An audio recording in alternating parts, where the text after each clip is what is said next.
നമസ്കാരം. നമസ്കാരം. അലക്സാഞ്ചന വ്ളോഗ്സിലേക്ക് എല്ലാവർക്കും സ്വാഗതം. പ്രശസ്ത ജ്യോതിഷനും വാസ്തുവിദഗ്ധനുമായ ശങ്കരമംഗലം ബി ത്രിലോചനൻ സാറാണ് നമ്മോടൊപ്പം ഉള്ളത്. അതായത് വിഷുഫലം അല്ലേ, സമ്പൂർണ്ണ വിഷുഫലമാണ് സാറ് ഇന്ന് പറയാനായിട്ട് ഉദ്ദേശിക്കുന്നത്. വിഷു വളരെ അടുത്തല്ലോ, അപ്പം എല്ലാവർക്കും വളരെ ആഗ്രഹം ഉണ്ടായിരിക്കും, അല്ലെങ്കിൽ കാത്തിരിക്കുകയായിരിക്കും ഇങ്ങനൊരു വീഡിയോയ്ക്ക് വേണ്ടിയിട്ട്. അപ്പോൾ 2025-26 അല്ലേ, എങ്ങനെയായിരിക്കും ഓരോ നാളുകാർക്ക് ഓരോ ദശക്കാർക്ക് എങ്ങനെയായിരിക്കും എന്നുള്ളതാണ് പറയാൻ പോകുന്നത്. അപ്പോൾ നമുക്ക് തുടങ്ങാം.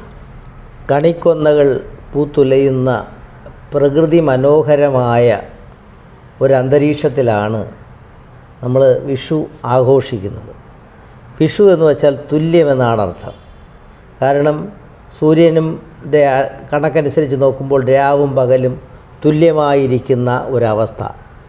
വിഷുവിനെക്കുറിച്ചുള്ള സങ്കല്പങ്ങൾ പലതാണ്. വിഷുപക്ഷി, വിഷുക്കണി, വിഷു സദ്യ, ഇങ്ങനെ ഒട്ടേറെ മനസ്സിൽ ഓടി നടക്കുന്ന ഒരുപാട് സംഭവങ്ങൾ, അതായത് നമ്മുടെ സ്മൃതി മണ്ഡപത്തിലൂടെ ഇങ്ങനെ പാഞ്ഞു നടക്കുമ്പോൾ പഴയ കാരണവരും ആ കാരണവരുടെ കയ്യിൽ നിന്ന് കിട്ടുന്ന ഒരു നാണയം സൂക്ഷിച്ചു വയ്ക്കുന്ന ഒരു സംഭവവും, പിന്നെ ഉച്ചയ്ക്കുള്ള വിഷു സദ്യ.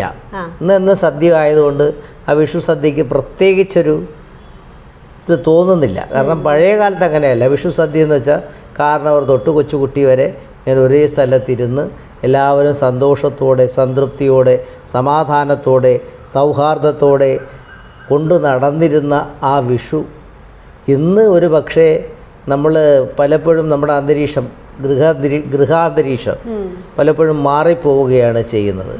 അതൊരിക്കലും പാടില്ല. നമ്മുടെ ഒരു സമൂഹം നന്നാവണമെങ്കിൽ നമ്മൾ നന്നായി വരണമെന്നുള്ളതാണ് സത്യം. അങ്ങനെ ഒരു സമൂഹത്തെ നമുക്ക് പ്രതീക്ഷിക്കാം. അപ്പം വിഷുഫലത്തെക്കുറിച്ച് പറയുമ്പോൾ നമ്മൾ 1200 മേടം 1 മുതൽ അടുത്ത 1201 മീനമാസം 31-ാം തീയതി വരെയുള്ള ഫലങ്ങളാണ് പൊതുവേ നമ്മൾ പറയുന്നത്. പലരും പറയും ഈ വിഷുഫലം എങ്ങനെയാണ് സാർ, പലരും ചോദിക്കുമ്പോൾ നമ്മൾ കാര്യം പറഞ്ഞാലും ഒരു പക്ഷേ എല്ലാവർക്കും 2 രീതികളുണ്ട്. ഒരാൾക്ക് ഇഷ്ടപ്പെടത്തില്ല, ഒരാൾക്ക് ഇഷ്ടപ്പെടാം. അപ്പോൾ അവർ ഒരുപക്ഷെ നമ്മളെ അടുത്ത് ദേഷ്യപ്പെടാം, ഒരുപക്ഷെ മറ്റുള്ളവർ പറയാൻ സ്നേഹത്തോടെ കൊള്ളാമെന്ന് പറയാം. എന്തായാലും ഇത് രണ്ടും നമ്മൾ കേൾക്കാനും അവരെ നല്ലത് വരണം എന്ന് പ്രാർത്ഥിക്കാനുമാണ് നമ്മൾ മനസ്സ് കാണിക്കേണ്ടത്. കാര്യം അപ്പോൾ മനസ്സാണ്, ഇച്ഛയാണ് ഏതിനും ആധാരം. ബാക്കിയുള്ളത് പര്യായങ്ങളോ പാഠഭേദങ്ങളോ ആകട്ടെ എന്നുള്ളതാണ് സത്യം. അപ്പോൾ ഇവിടെ വിഷു നമ്മുടെ 27 നക്ഷത്രങ്ങളിൽ ചിത്തിര നക്ഷത്രത്തിലാണ് വിഷുവിൻ്റെ തുടക്കം, ശൂലഫലം. ഇപ്പം ചിത്തിര, ചോതി, വിശാഖം, ഇതിനെ ആദിശൂലം എന്നാണ് പറയുന്നത്.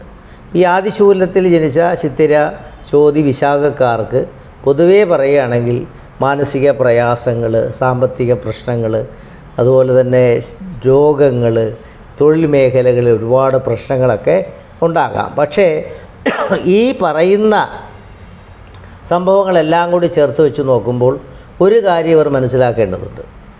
ഈ വിഷുഫലം വളരെ മോശമാണെങ്കിലും നമ്മളെ സംബന്ധിച്ചിടത്തോളം നമുക്ക് പറയാവുന്നൊരു സംഗതി, ഇവരുടെ ഗുരു, അഷ്ടമത്തിൽ നിൽക്കുന്ന ഗുരു ഈ വരുന്ന മെയ് 14-ാം തീയതി അന്ന് 9-ലേക്ക് പോകുമ്പോൾ ഗുരുവീക്ഷണം ഈ തുലാം രാശിക്കാർക്ക്, അത് പൊതുവേ പറയുകയാണെങ്കിൽ നമ്മുടെ ചിത്തിരയുടെ അവസാനത്തെ പാദവും ചോതിയും വിശാഖത്തിൻ്റെ ആദ്യത്തെ 45 നാഴിക ചേരുന്ന ഇവർക്ക് അനുകൂല സമയമാണ്.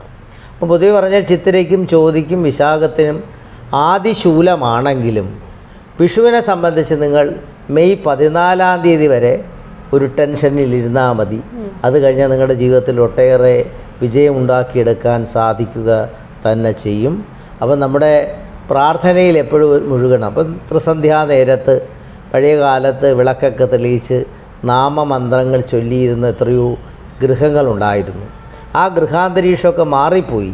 ഇനിയെങ്കിലും നമ്മുടെ സമൂഹം നന്നാകണം, നമ്മുടെ കുടുംബം നന്നാകണമെന്ന് മനസ്സുകൊണ്ട് ആഗ്രഹിക്കുന്നവർ ത്രിസന്ധ്യാ നേരത്തൊരു വിളക്ക് തെളിയിച്ച് നാമമന്ത്രങ്ങൾ, ഏതു മതസ്ഥരായാലും അവരുടെ പ്രാർത്ഥനയിൽ മുഴുകിയാൽ ഈ പറയുന്ന ലോകത്തിൽ നടക്കുന്ന പല സംഭവങ്ങളും മാറ്റിയെടുക്കാൻ നമ്മുടെ പ്രാർത്ഥനയിലൂടെ സാധിക്കുക തന്നെ ചെയ്യുന്നു.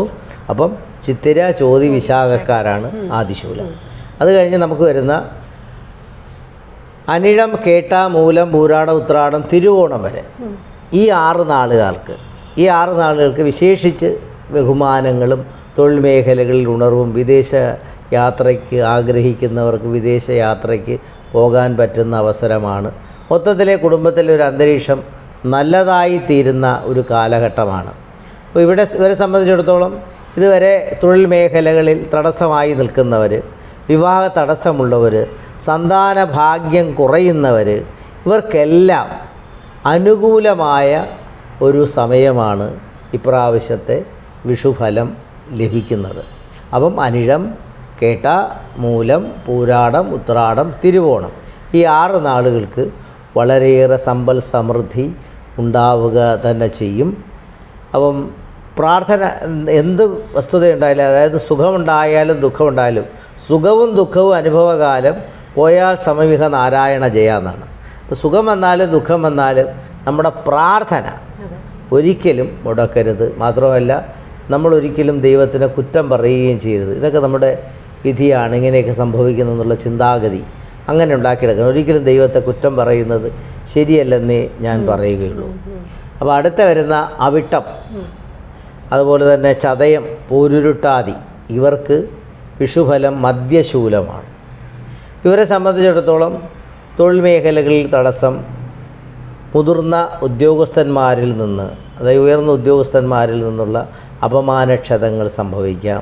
കുടുംബത്തിൽ മാനസിക പ്രയാസങ്ങൾക്ക് സാധ്യതയുണ്ട്.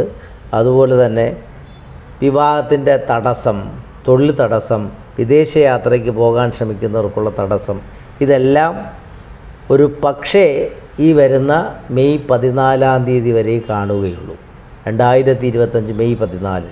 കാരണം കുംഭരാശിയിൽ ഗുരു വീക്ഷണം വരും, ഗുരുവിൻ്റെ മാറ്റം. ആ ഗുരുവിൻ്റെ മാറ്റം കുംഭരാശിക്കാരെ സംബന്ധിച്ചിടത്തോളം അനുകൂലമായി തീരുക തന്നെ ചെയ്യും. അപ്പം വിഷുഫലം നല്ലതാണെങ്കിലും മകരരാശിക്കാർക്ക് ഗുരു 6-ലോട്ട് പോകുന്നു. അപ്പോൾ ഗുരു 6-ലോട്ട് പോകുമ്പോഴത്തേക്ക് ശാരീരിക പ്രയാസങ്ങളൊക്കെ വരാം. അപ്പോൾ അവിടെ തുല്യം, ഞാൻ നേരത്തെ പറഞ്ഞതുപോലെ രാവും പകലും തുല്യമായിരിക്കുന്നത് പോലെ സുഖവും ദുഃഖവും ഒരുപോലെ വരാൻ സാധ്യതയുണ്ട്. അപ്പം നമ്മുടെ എന്ത് പ്രശ്നങ്ങൾ വന്നാലും നമ്മളൊരു പ്രാർത്ഥിക്കുമ്പോൾ ആ പ്രാർത്ഥനയ്ക്ക് ബലമുണ്ടെന്നുള്ളതാണ് സത്യം. ആ സത്യം കണ്ടെത്താനുള്ള ശ്രമമാണ് നമ്മൾ നടത്തേണ്ടത്. അല്ലാതെ എനിക്ക് ഇന്നത് സംഭവിച്ചു പോയി, ഇന്നത് വന്നുപോയി, എൻ്റെ കുടുംബത്തിൽ ഇങ്ങനെയൊക്കെ സംഭവിച്ചു എന്ന് ചിന്തിക്കാതെ ഇനി സംഭവിച്ചതെല്ലാം നല്ലതിന്, ഇനി സംഭവിക്കാനുള്ളത് നല്ലതിനെന്നുള്ള ചിന്താഗതിയിലൂടെ പോയാൽ ഒരു പക്ഷേ നമ്മുടെ ജീവിതത്തിൽ വിജയം ഉണ്ടാക്കിയെടുക്കാൻ സാധിക്കുക തന്നെ ചെയ്യുന്നു. ഉത്രട്ടാതി, രേവതി, അശ്വതി, ഭരണി, കാർത്തിക, രോഹിണി ഈ 6 നാളുകളെ സംബന്ധിച്ചിടത്തോളം ഇവർക്ക് ജീവിതത്തിൽ ഒട്ടേറെ വിജയം ഉണ്ടാക്കിയെടുക്കാൻ പറ്റുന്ന സമയമാണ്. ഗൃഹനിർമ്മാണം, ഇപ്പം എനിക്ക് ഗൃഹമില്ല, അപ്പോൾ ഗൃഹനിർമ്മാണം ആരംഭിക്കാനുള്ള ഒരു സമയമാണ്. വാഹനം ഇല്ലാത്തവർക്ക് വാഹനം വാങ്ങിക്കാൻ പറ്റുന്ന സമയമാണ്. കുടുംബത്തിൽ മംഗളകർമ്മങ്ങൾക്ക് സാധ്യതയുള്ള സമയമാണ്. അതുപോലെ തന്നെ സന്താനങ്ങൾക്ക് ഉയർച്ചയുണ്ടാകുന്ന ഒരു സമയമാണ്. ആ രീതി അനുസരിച്ച് നോക്കുമ്പോൾ ഇവരെ സംബന്ധിച്ചിടത്തോളം ഒരു പക്ഷേ ആൾക്കാർ പറയും, ഈ ശനി 7-ാണ്ട ശനി തുടങ്ങിയല്ലോ, ഉത്രട്ടാതി, രേവതി, അശ്വതിക്കൊക്കെ തുടങ്ങിയെന്ന് പറയുമ്പോഴത്തേക്ക് ഈ ശനിയുടെ ഒരു സഹായം എപ്പോഴും ഉണ്ടാകും. കാര്യം ശനി എന്ന് പറയുന്നത് മീനരാശിയിലാണ് നിൽക്കുന്നതെങ്കിലും അത് ഗുരുവിൻ്റെ ക്ഷേത്രത്തിലായതുകൊണ്ട് ആ ശനി ഒരു കാരണവശാലും ദോഷം ചെയ്തില്ല. കാര്യം ഗുരുവും ശനിയും സമന്മാരാണ്. അവർ എല്ലാം നന്മകളെ ചെയ്യുള്ളൂ. ഗുരു നമുക്ക് എന്ത് തരുമോ അതുപോലെ ശനി നമുക്ക് തരുക, അത് തന്നെ തരും. ഗുരു എന്ത് തരുന്നതും ശനിയും തരുമെന്നുള്ളൊരു വിശ്വാസം. ഗുരു നമുക്കൊരു 5 രൂപ തരും, ശനിയും 5 രൂപ തരും. അപ്പോൾ ആ ഒരു വിശ്വാസമാണ് നമുക്ക് വേണ്ടത്.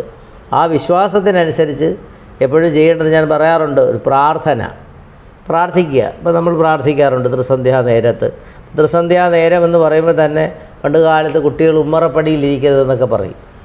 അപ്പോൾ നരസിംഹമൂർത്തി പ്രത്യക്ഷപ്പെട്ട സമയമായതുകൊണ്ടും ഈ ത്രിസന്ധ്യ എന്ന് പറയുന്നത് രാത്രിയും പകലും വന്നു ചേരുന്ന ഒരു ജംഗ്ഷനാണ്. അപ്പോൾ ആ സമയമാകുമ്പോഴത്തെ ബാക്ടീരിയ, വൈറസൊക്കെ പൊട്ടിപ്പുറപ്പെടാൻ സാധ്യതയുള്ളത് കൊണ്ടാണ് ഈ ത്രിസന്ധ്യാ നേരത്ത് പോലും ആഹാരം കഴിക്കരുതെന്ന് കുട്ടികളുടെ അടുത്ത് പറയുന്നത്. അപ്പം മോസ്റ്റ് മോഡേൺ ടെക്നോളജി യുഗത്തിലേക്ക് വരുമ്പോൾ ഇതെല്ലാം മാറിക്കൊണ്ടിരിക്കുകയാണ്. പക്ഷേ ആചാരങ്ങളും അനുഷ്ഠാനങ്ങളും ഒരിക്കലും മറക്കാതിരുന്നാൽ നല്ല ഒരു സമൂഹത്തെ നമുക്ക് വാർത്തെടുക്കാൻ കഴിയുക തന്നെ ചെയ്യുന്നു. മകയിരം, തിരുവാതിര, പുണർദം ഇവർക്ക് ശരിക്കും പറയുകയാണെങ്കിൽ അന്ത്യശൂലം എന്ന് പറയും. അപ്പം മകയിരം, തിരുവാതിര, പുണർദം. അപ്പം മകയിരം, തിരുവാതിര, പുണർദത്തിന് ഇപ്പം മകയിരത്തിൻ്റെ ആദ്യത്തെ പകുതിയിലുള്ളവർക്ക് കണ്ടകശനിയൊക്കെ മാറിയിട്ടുണ്ട്. മകയിരത്തിൻ്റെ അവസാനത്തെ 30 നാഴികയും തിരുവാതിരയും പുണർദത്തിൻ്റെ ആദ്യത്തെ 45 നാഴിക ചേരുന്നവർക്ക് കണ്ടകശനി തുടക്കമാണ്. അപ്പം 10ലാണ് ശനി നിൽക്കുന്നത് അവർക്ക്. 10ൽ ശനി നിൽക്കുമ്പോൾ നമ്മുടെ ഗൃഹത്തിനകത്ത് മംഗളകർമ്മങ്ങൾ എന്ന് പറയുമ്പോൾ തന്നെ ഒരു പക്ഷേ നമ്മുടെ ബന്ധുജനങ്ങളുടെ വേർപാടിന് വരെ സാധ്യതയുള്ള സമയമാണ്. അപ്പോൾ വയസ്സായവർക്കൊക്കെ ഈ പ്രശ്നങ്ങളൊക്കെ ഉണ്ടാകാവുന്ന ഒരു സമയമായതുകൊണ്ടും പ്രാർത്ഥനയിൽ മുഴുകുക എന്നുള്ള ലക്ഷ്യം അതാണ് നമുക്ക് വേണ്ടത്. അപ്പോൾ കുടുംബത്തിൽ ഒരുപാട് മാനസിക പ്രയാസങ്ങൾ, സാമ്പത്തിക പ്രശ്നങ്ങൾ, സന്താനങ്ങൾക്ക് ദുരിതങ്ങൾ, അതുപോലെ തന്നെ ഈ കടം വാങ്ങിച്ച് കൂട്ടിയിട്ടുള്ള ആൾക്കാർക്ക് കടക്കാരെ കൊണ്ട് ശല്യം ഒക്കെ ഉണ്ടാകാം. അങ്ങനെ മാനസികമായ ടെൻഷൻ വരുമ്പോൾ നമുക്ക് ഈ ഇഹലോകത്തിലെ വാസം പിടിഞ്ഞു കളയാമെന്ന് ചിന്തിക്കുന്നവരുണ്ട്. അതൊരിക്കലും പാടില്ല. കാര്യം ഒരു ജന്മം കിട്ടുക എന്ന് പറഞ്ഞാൽ എത്രയോ ജന്മങ്ങൾക്ക് ശേഷമായിരിക്കാം ഒരു മനുഷ്യ ജന്മം കിട്ടുന്നത്. അപ്പോൾ ഒരു നേരം ചിന്തിക്കണം, നമ്മളെ കുടുംബത്തെക്കുറിച്ച് ചിന്തിക്കണം, നമ്മുടെ മക്കളെക്കുറിച്ച് ചിന്തിക്കണം. അങ്ങനെ ചിന്തിക്കുമ്പോൾ നമ്മളിതെല്ലാം മാറി നല്ലൊരു പ്രസന്നത ഉണ്ടാക്കിയെടുക്കാൻ സാധിക്കുന്ന ഒരു കാലഘട്ടമാക്കി മാറ്റണം. അപ്പോൾ അതാണ് ചെയ്യേണ്ടത്. അല്ലാതെ എനിക്ക് വിഷുഫലം വളരെ മോശമായിപ്പോയി അങ്ങനെ ചിന്തിക്കരുത്. എന്ത് മോശമാണെങ്കിലും ആ മോശത്തെയെല്ലാം മാറ്റിയെടുക്കാൻ നമുക്ക് കഴിയും. അത് നമ്മുടെ പ്രാർത്ഥനയിലൂടെ ആയിരിക്കണമെന്നും മാത്രം. കണ്ടകശനി 2.5 വർഷമാണ്. 2.5 വർഷമാണ്. 2.5 വർഷത്തെ ശനി വലിയ കുഴപ്പക്കാരനല്ല ഇപ്പം. കാരണം ഇപ്പം നിൽക്കുന്നത് ഗുരുവിൻ്റെ ക്ഷേത്രമായതുകൊണ്ട് ഗുരു സഹായിക്കുന്നതിനോടൊപ്പം തന്നെ ശനിയും നമ്മളെ സഹായിക്കും. പക്ഷെ പലരും ഇത് പറഞ്ഞ് ഭയപ്പെടുത്തും. നിങ്ങൾക്ക് അയ്യോ കണ്ടകശനിയാണ്, അത് കുഴപ്പമാണ്, അത് ദോഷങ്ങൾ ചെയ്യും. പക്ഷേ കണ്ടകശനി പിടിക്കുന്ന കാലഘട്ടത്തിൽ പ്രധാനമായിട്ട് ഞാൻ കണ്ടുവരുന്നത് പോലീസ് കേസൊക്കെ വരാം, അല്ലെങ്കിൽ നമ്മൾ തൊഴിൽ ഒരു സ്ഥലത്ത് ജോലി ചെയ്യുന്നവർക്ക് വേറൊരു സ്ഥലത്തേക്ക് ട്രാൻസ്ഫർ ആയിട്ട് പോകാം, സ്ഥലം മാറ്റം, പിന്നെ വിദേശയാത്രയ്ക്ക് ആഗ്രഹിക്കുന്നവർക്ക് വിദേശയാത്രയ്ക്ക് പറ്റുന്ന ഒരു സമയമാണ്. അതുപോലെ തന്നെ മംഗളകർമ്മങ്ങൾ, കുടുംബത്തിൽ കല്യാണം നടക്കാത്തവർക്ക് കല്യാണം നടക്കാൻ പറ്റുന്ന സമയമാണ്.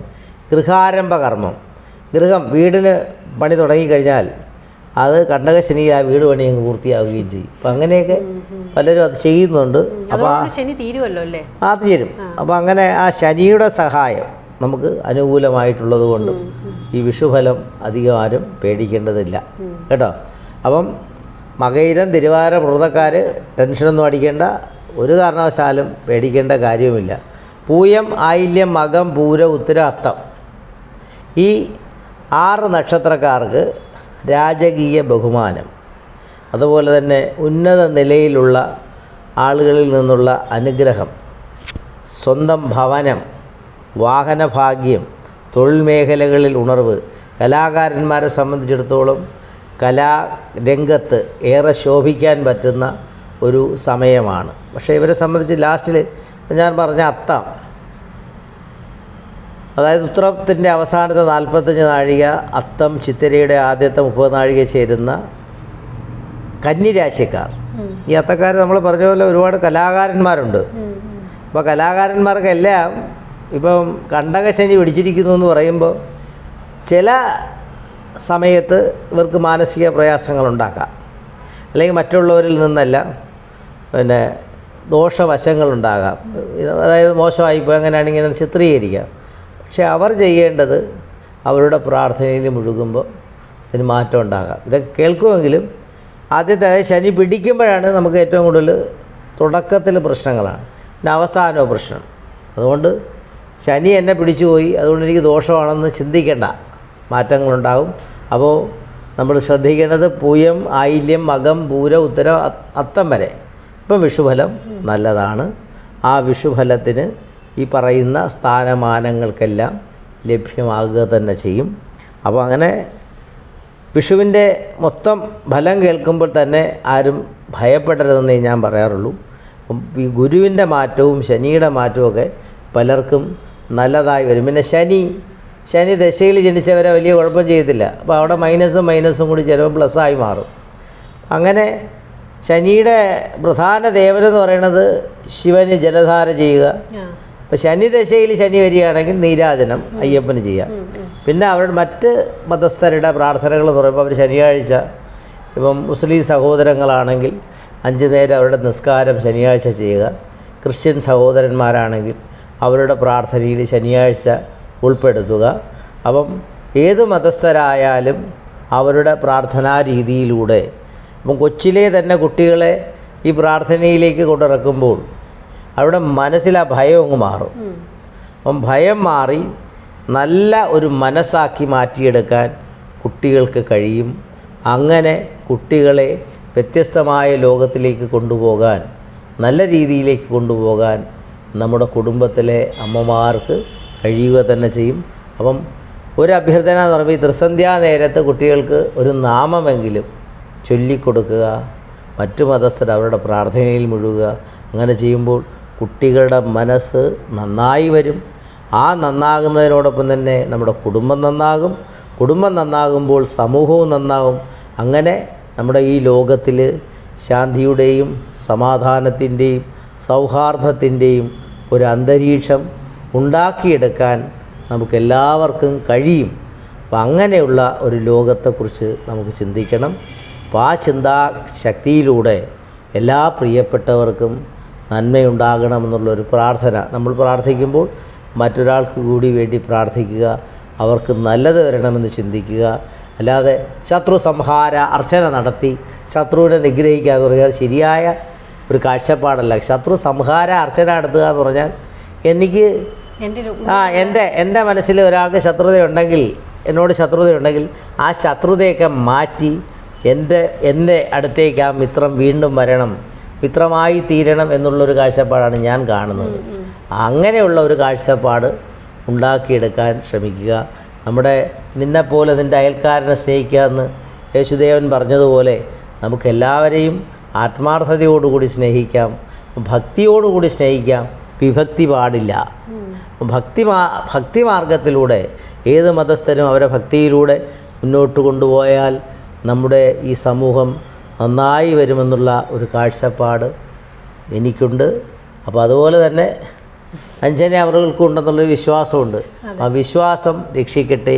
ഒരു കടുകുമണിയോളം വിശ്വാസമുണ്ടെങ്കിൽ ഒരു മല പോലും മാറിപ്പോകട്ടെ എന്നുള്ള പ്രാർത്ഥന, ആ പ്രാർത്ഥന എല്ലാവരിലേക്കും ഉണ്ടാകട്ടെ എന്ന് ഞാനും പ്രാർത്ഥിക്കുന്നു. ഒപ്പം നമ്മുടെ പ്രിയപ്പെട്ട അഞ്ജനയും നിങ്ങൾക്ക് വേണ്ടി പ്രാർത്ഥിക്കുന്നു. പ്രാർത്ഥനയ്ക്ക് ബലം ഉണ്ടാവുക തന്നെ ചെയ്യും.